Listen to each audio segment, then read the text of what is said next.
So I wrote a script for my first script writing class for film school at Houston Community College, and it was called Recovery Brothers.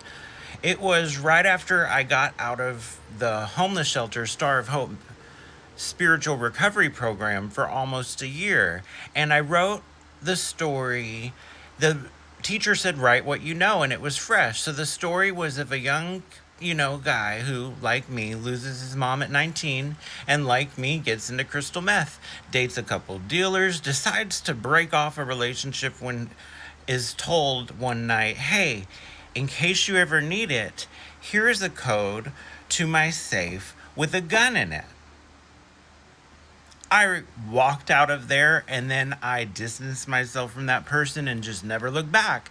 And I think that was the right choice. But the book is about me going through 10 years of meth, meeting more.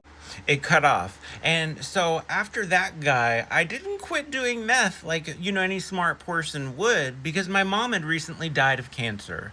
So in the script and in real life, I kept going with meth. And then I met other guys who did meth. And when you hang out enough, and overnights, you end up accidentally meeting dealers or runners.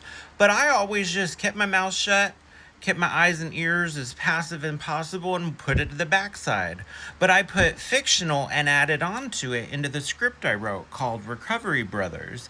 And I entered it into a film festival, and it didn't make it, but it's a cool little short film. And this was 13 years ago. Since then, I have gone through a bunch more life experience, lost two more people to cancer, and I have another script to write. I don't know what it's going to be, but the teacher said, write what you know. I'm going to write a script about my own life and everyone who's been in it.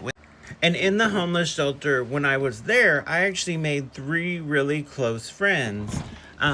They were awesome. They kind of took care of me. It was like my three dads. I was this little gay Christian that they were protecting because you weren't allowed to be gay. A couple guys got kicked out for messing around because it wasn't fair to the other people in the Christian recovery program that they couldn't be with women, but you could be with someone else in the program. So people got caught and left. I never did anything because I was trying to recover. I didn't want to break the rules. I didn't want to get kicked out.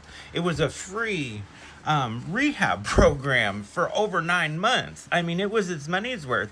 I didn't make money. They gave us $4 a week towards the end, and then we got to go out on the weekends for the day. And that's how I learned to do the bus system in Houston. And I would go to the Dollar Tree with my little $4, get my little $1 instant coffee, my little $1 pill with sugar pills. The water was hot enough. We'd make secret contraband coffee water. But it was fun. I was told the way they set up the recovery program, it was similar to what it would have been like if I ever had to go to prison. So it was like a mini prison experience because it was a voluntary lock-in program. I could have left at any time, but it was to the point where I was homeless. My sister didn't know how to help me. She called around and she found that rehab for me. When I came to her and I told her, Alanda, I need help because I'm lost and I'm stuck and I miss mom. And I remember crying to her. I remember crying as this 27-year-old man, just broken. And my sister helped me. And the recovery program helped me. And the script is a lot about that too. And God has helped me so much in my life, and because of my mom and sister's prayers, I'm still alive. I never shot up crystal meth, because that's normally how you OD. By the grace of God. Grace of God. And I'm sober. Grace of God. Not to get too deep, but I'm passionate about my story. I do miss my mom and sister. I'm passionate about my life. I can't wait to write the next script. And it's a creative outlet. If you write an hour a day, that's going to be my new routine. I can practice.